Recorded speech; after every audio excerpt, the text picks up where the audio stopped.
Hello મિત્રો, મારી YouTube ચેનલમાં આપ સર્વનું હાર્દિક સ્વાગત છે। આજે આપણે ધોરણ 5 સ્વાધ્યાય પોથી ભાગ નંબર 5 અને વિષય પર્યાવરણ એકમ 19 છે બીજ કહે છે ખેડૂતની વાર્તા એકમનું આપણે સંપૂર્ણ સોલ્યુશન જોવાના છીએ। અહીં પ્રશ્ન 1 છે, આપેલા વિકલ્પોમાંથી યોગ્ય વિકલ્પ પસંદ કરી બોક્સમાં લખો।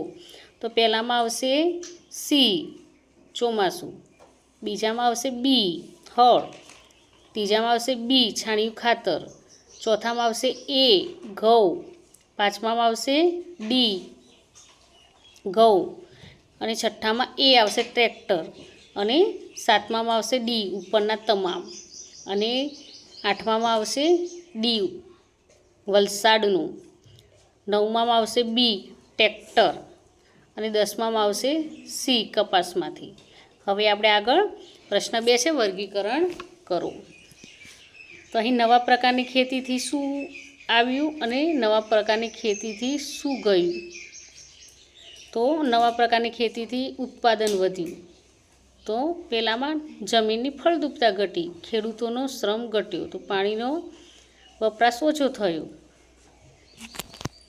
પછી દવાવાળા શાકભાજી મળવા લાગ્યા, તો પશુઓ આધારિત ખેતી બંધ થઈ। એ રીતે આપણે લખેલું છે તેને આપણે અલગ પાડવાનું છે। હવે પ્રશ્ન 3, બીજ સાચવવા તમારા ઘરે કઈ કઈ જૂની પદ્ધતિઓનો હજુ ઉપયોગ થાય છે? તો મારા ઘરે બીજ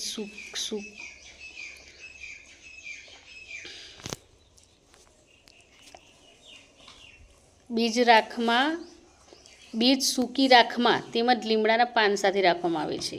પછી બીજામાં છે, બીજ સાચવવા તમારા ઘરે કઈ કઈ પદ્ધતિનો ઉપયોગ થાય છે? તો નવી પદ્ધતિઓમાં બીજને હવાચુસ્ત પ્લાસ્ટિકના ડબ્બામાં રખાય છે તેમજ રાસાયણિક પાવડરનો ઉપયોગ થાય છે। હવે પ્રશ્ન 3 છે, અગાઉના સમયમાં ખેડૂતો ખેતી કરવા કયા કયા સાધનોનો ઉપયોગ કરતા હતા? તો અગાઉના સમયમાં ખેડૂતો ખેતી કરવા હળ, કોદાળી, પાવડો, ત્રિકમ, ખરપીઓ, સમાર જેવા સાધનોનો ઉપયોગ કરતા હતા। હવે આગળ પ્રશ્ન 4 છે, હાલના સમયમાં ખેડૂતો ખેતી કરવા કયા કયા સાધનોનો ઉપયોગ કરે છે? તો હાલના સમયમાં ખેડૂતો tractor, thresher, harvester, cultivator, electric pump જેવા આધુનિક સાધનોનો ઉપયોગ કરે છે। પછી આ 5મો પ્રશ્ન છે, તમારા ઘરે રોટલો કે રોટલી બનાવવા કયા અનાજનો ઉપયોગ થાય છે? તો બાજરી, મકાઈ, જુવાર વગેરે। પછી એવા કયા અનાજ, કઠોળ કે તેલીબિયા છે જે લીલા અને સૂકા બંનેનો ઉપયોગ થાય છે? તો ચણા, વટાણા, તુવેર, મગ, વાલ, મકાઈ, લીલા સૂકા બંનેનો ઉપયોગ થાય છે।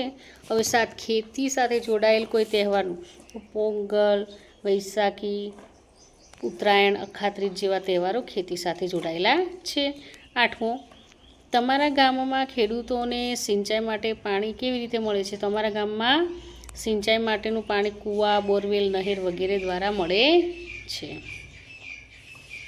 પછી તમારા ગામના ખેડૂતો કયા કયા રાસાયણિક ખાતરો વાપરે છે? તમારા ગામના ખેડૂતો ડીએપી, એનપીકે, પોટાશ, સલ્ફર જેવા રાસાયણિક ખાતરોનો ઉપયોગ કરે છે। પછી સજીવ ખેતી એટલે શું? તેના ફાયદા: રાસાયણિક ખાતરો અને જંતુનાશક દવાઓ વગર કરવામાં આવતી ખેતી, જેનાથી જમીનની ફળદ્રુપતા જળવાઈ રહે છે, પોષક તત્વોથી ભરપૂર અને સ્વસ્થપ્રદ હોય છે, પર્યાવરણને નુકસાન થતું નથી। પ્રશ્ન 4 છે, તમારા વિસ્તારમાં મળતા શાકભાજી, અનાજ, કઠોળ અને મસાલાના 5 નામ લખવાના છે। હવે અહીં તફાવત છે, રાસાયણિક ખાતર દવાવાળી ખેતીથી થતા ફાયદા અને રાસાયણિક ખાતર દવાવાળી ખેતીથી થતું નુકસાન આ પ્રમાણે છે। હવે પ્રશ્ન 6, પ્રોજેક્ટ કાર્ય કરવાનું છે, ખેડૂતની મુલાકાત લેવાની છે। તો અહીં ખેડૂતનું નામ અહીં મેં લખ્યું છે મહેશભાઈ, તમારે પણ દરેક બાળક જે ખેતરની મુલાકાત લો એ ખેડૂતનું નામ લખવાનું છે। એમની જમીન એટલે બધાનું અલગ અલગ આવશે।